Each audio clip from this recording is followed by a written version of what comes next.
Good morning, and welcome to another episode of Old Men in Chairs. Who had Katt Williams for Man of the Year on their bingo card? A lot of you have seen this interview that he did in January on Club Shay Shay. He made some startling statements, particular about a guy by the name of Diddy. And this past week, we found out that maybe he might have known a little more about what he was talking about than people maybe first thought. I broke out just a very short segment of what he had to say about Mr. Diddy back then in January, and I'd like to play that to open this. And then we'll move on to a little more in-depth analysis of the music industry and Mr. Diddy's place in it. And then we'll conclude with a reaction to Tom MacDonald's song, The Music Industry, which is now almost 4 years old, but was also very prescient, telling us what was going on. Big Dick Deviants is all catching hell in 2024. It's up for all of them. It don't matter if you Diddy or whoever you is. Big Dick Deviants are all going to be catching hell in 2024. Okay, and Mr. Diddy is one of those big dick deviants, I guess. He wasn't far off on that one. Big Dick Deviants is all catching hell in 2024. It's up for all of them. It don't matter if you Diddy or whoever you is. All lies will be exposed. That's all.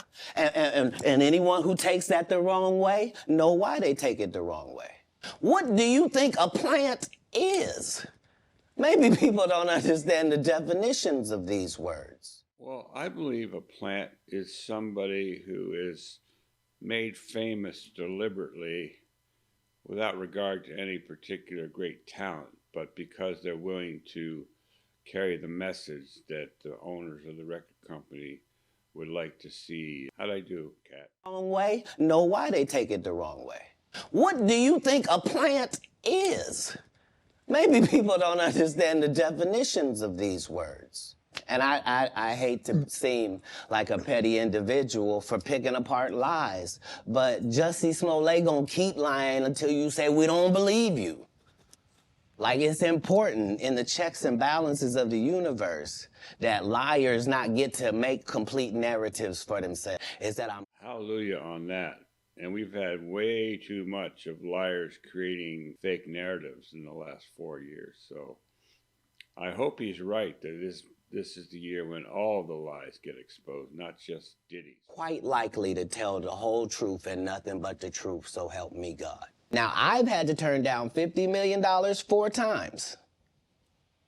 4 times. Just to protect my integrity and that virgin hole I was telling you about.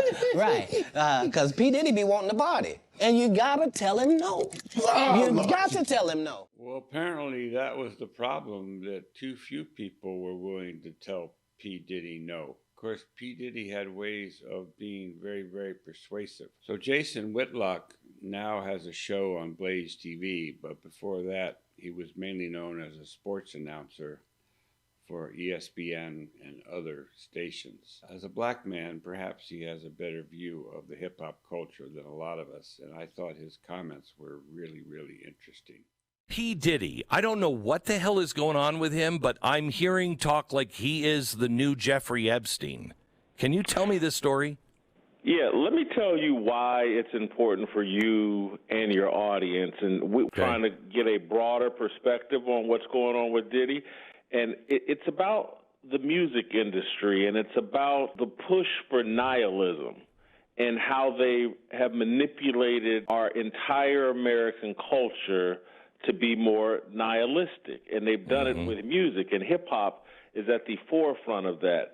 And so Diddy is someone of marginal talent who's been installed and who has been allowed to use the music industry to sexually compromise young people, celebrities, other entertainers, politicians. The part of the realization and understanding we have to come to is like everything in culture. Tucker Carlson talked about this a couple of weeks ago about just like architecture and how everything. It's not the same as it used to be. And so in all the arts, they're trying to push us towards a nihilistic worldview, and they've done that with hip-hop. And P. Diddy is one of the faces and most powerful people in hip-hop. It's not just Diddy. It's like BlackRock and Vanguard, they actually own the music industry and control the music industry. Wait. The investment houses of BlackRock and Vanguard, they own the music industry? Absolutely. From Sony Music Group to they're the most invested in the music industry. They're the most through Viacom. They own BET, MTV, VH1. They're in control of the music industry. I guess that shouldn't come as a surprise because BlackRock and Vanguard are pretty much in control of most of the major corporations in the world. But I guess I hadn't really focused on it as the music industry being included in that. It has many, many implications. Is it starting to get clear yet? They're in control of the music industry, and they also own the overwhelming majority of stock in the private prison industry. This whole hip-hop deal was about creating a culture where, like, prison is a rite of passage and corruption and criminality is just built into the system, and it feeds the prison system, the private prison industry, and it's exploded. But more than anything, it's promoted a nihilistic view and a view that life really has no meaning, and it's disconnected us from our moral principles and religious principles. That's what Diddy is the face of, and that's why I'm glad he's getting his comeuppance, and I hope that they don't do a cover-up and not expose everyone involved, because, and it's not just hip-hop, music has been headed this direction and pushing us in a nihilistic direction for a long time, and this needs to be discussed and exposed. This isn't limited to black kids or the urban inner city. The way they've pushed hip-hop and made it the most popular music in the world, and they pushed it in sports and pushed it everywhere, it's affecting everyone. What was the halftime show on the Super Bowl this year and in many of the previous years? Talk about pushing hip-hop. Big business, big money, and big culture. They pushed hip-hop to become the most popular music in the world.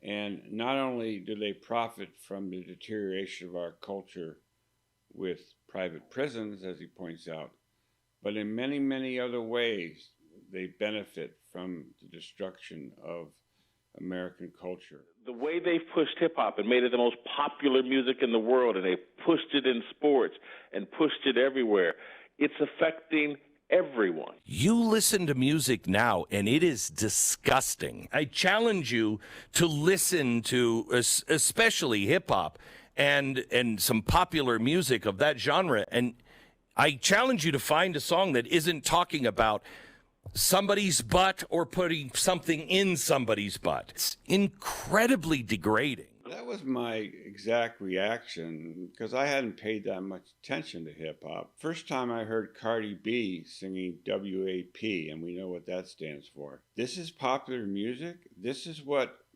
parents are allowing their children to listen to? Have they lost their minds? I actually called up a friend of mine who has 4 young girls. And I said, what do you think about Cardi B? Oh, well, it's harmless. No, it's not harmless at all. It's very degrading. It's incredibly degrading. Glenn, for someone like myself who's 56 and who grew up on R&B music, R&B music used to be a lot of romantic love songs. Yeah. You can't find in R&B or hip-hop, love is not remotely on the table. No. You go through the Billboard Top 100, it ain't about love.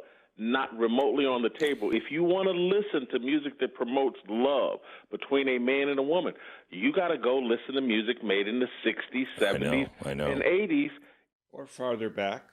You can go all the way back to the 1930s, 40s, 50s. I'm a little older than Jason. I'm 73. But I grew up on rhythm and blues and soul music, Motown sound, and Marvin Gaye and all the great artists of that era. And almost every song was about man and woman and love, or 90% of them were. So for those of us who grew up in that culture, We don't recognize the culture of today. We don't understand the young people of today who have grown up in that culture and apparently have lost sight of love as being the most important human emotion that you can have. Love for someone of the opposite gender, even, if I dare say so.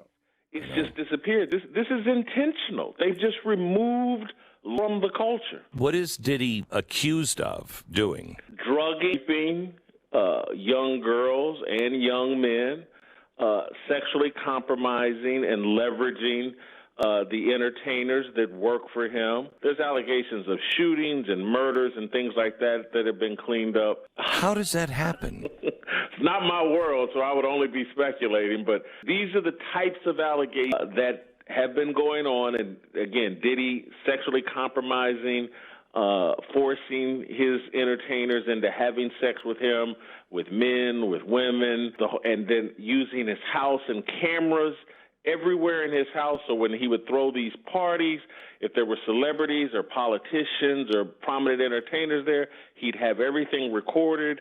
And so those people would be compromised.